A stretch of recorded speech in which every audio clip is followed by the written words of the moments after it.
manusia yang satu adalah serigala bagi manusia lainnya.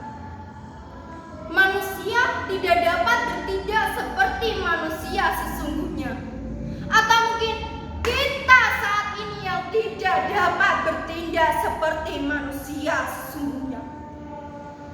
Lalu, pertanyaan utamanya, apa sih manusia itu? Banyak film yang menceritakan tentang pelecehan seksual, pembunuhan, pembalakan hutan, permainan politik. Dari dulu, sejak zaman Adam dan Hawa pertama kali tinggal di bumi, pembunuhan anak Adam dan Hawa, doktrin gereja, perang dunia, sampai pelajaran sejarah hingga muncul terorisme, sampai terorisme kelamin.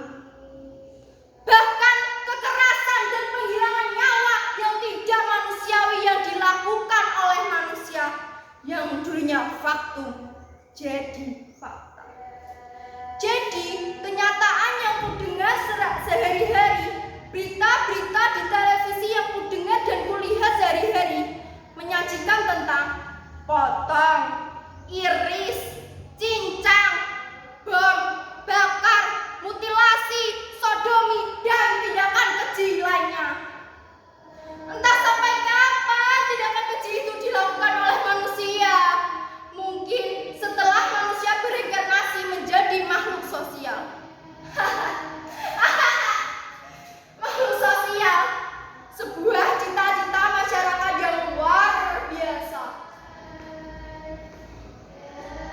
Aku yakin Tuhan punya plot dalam cerita ini. Tuhan punya ending dalam naskah ini. Tapi aku masih ragu, apakah benar Tuhan akan mengirimkan Dajjal ke bumi? Astaga, aku sama sekali tidak sedang memujimu, ya Tuhan. Aku hanya sedang mengenang orang-orang yang pernah kudengar kabarnya semenjak aku masih pecinta pil BK, Inex, Putau, sabu-sabu, dan sejenisnya. Ya, memang benar. Ini karena masalah iman, masalah Tuhan, masalah kebenaran. Kebenaran siapa? Kebenaran yang ditafsirkan oleh manusia itu sendiri. Manusia merasa dirinya paling benarkah? Paling benarkah? Lalu pertanyaannya balik lagi ke apa sih itu benar salah, baik buruk, indah tidak indah, wahyu. Sampai saat ini aku tidak habis pikir. Aku tidak dapat berpikir untuk mendeskripsikan hubungan kausalitas ini. Intinya, kenapa merasa paling benar, merasa paling berkuasa, merasa paling pintar, hingga akhirnya main potong, main klaim yang lain itu salah. Jika salah, maka bukan manusia. Jika bukan manusia, manusia berarti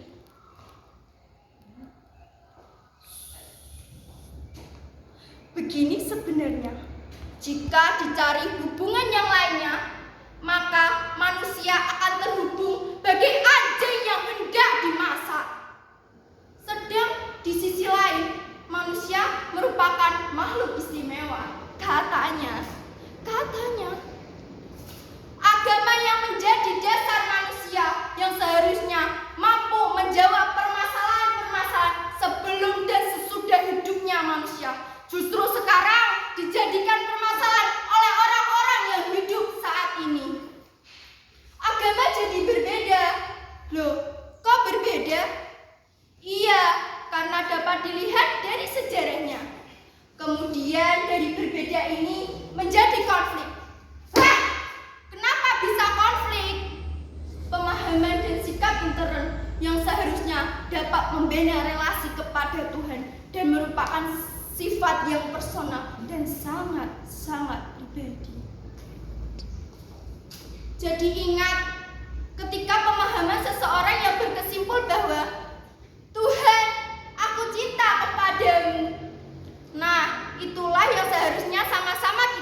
hati. Biarkan setiap orang memahami agamanya masing-masing. Semua orang maunya masuk surga. Lantas merasa surga hanya tempat untuk orang yang benar saja.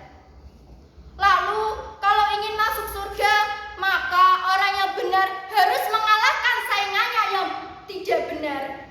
Benar tidak benar? Benar sekali. Kalian mau masuk surga? Surga yang mana? Surga yang dijanjikan oleh siapa? Apakah surga cuma ada satu? Surga yang kalian maksud itu surga yang mana? Siapa yang pantas untuk masuk surga? Manusia atau serigala? Penjahat kera putih? Para menteri? Para hakim? Para santri? Pak RT? Pak RW? Pak camat yang terhormat? Apakah Anda yang pantas masuk surga? Apakah Anda yang pantas masuk surga? Apakah Anda pernah mendengar pelecehan seksual yang dilakukan beberapa waktu yang lalu?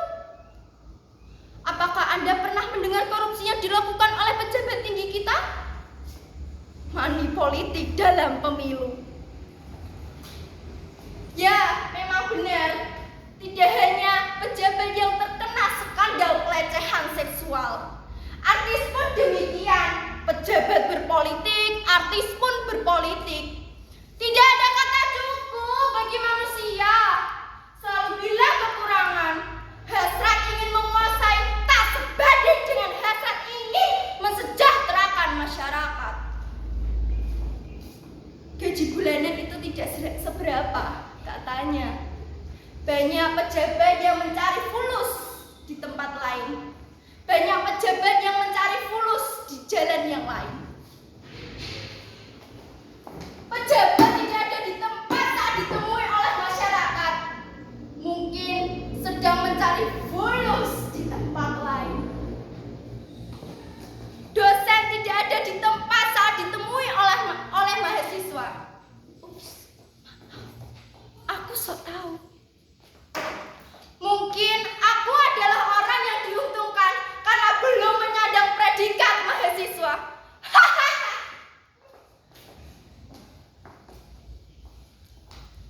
Jadi ingat, narapidana teman satu kamar yang berkesimpulan bahwa aku minum minuman keras ini karena aku butuh.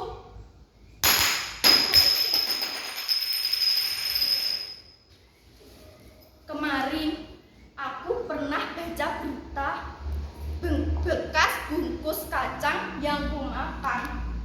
Katanya akhir-akhir ini banyak mahasiswa yang menjadi ayam kampus. Banyak juga mahasiswa yang melakukan hubungan begituan di warnet. Dulu mahasiswa diberitakan karena narkoba. Sekarang mahasiswa diberitakan karena suka narik kolor mbak-mbak. Ya, manusia tidak hanya membutuhkan kebutuhan sandang dan pangan. Manusia juga membutuhkan seks yang menyangkut kepuasan tersendiri. Manusia memiliki kebutuhan yang lainnya yang mencakup ego masing-masing manusia. Hanya demi mendapatkan kursi kekuasaan, orang mampu menipu, bahkan membunuh. Hanya demi mendapatkan uang, orang rela melupakan keluarga, bahkan teman sejawat. Bahkan tentang dosa. Demi mendapatkan kebutuhan seksual, orang rela menipu, bahkan sampai membunuh. Lantas, apa hak dari manusia yang mengambil hak manusia lainnya? Apa hak dari manusia yang mengambil hak manusia lainnya? Manusia sudah melupakan kodratnya yang dilahirkan sebagai manusia. Manusia memperkosa ibu kandungnya, memperkosa saudaranya, membunuh kerabatnya, bahkan menipu masyarakat. Masyarakat merusak alamnya. Naluri masyarakat sudah berubah menjadi naluri binatang. Manusia sudah berubah menjadi bumi ini.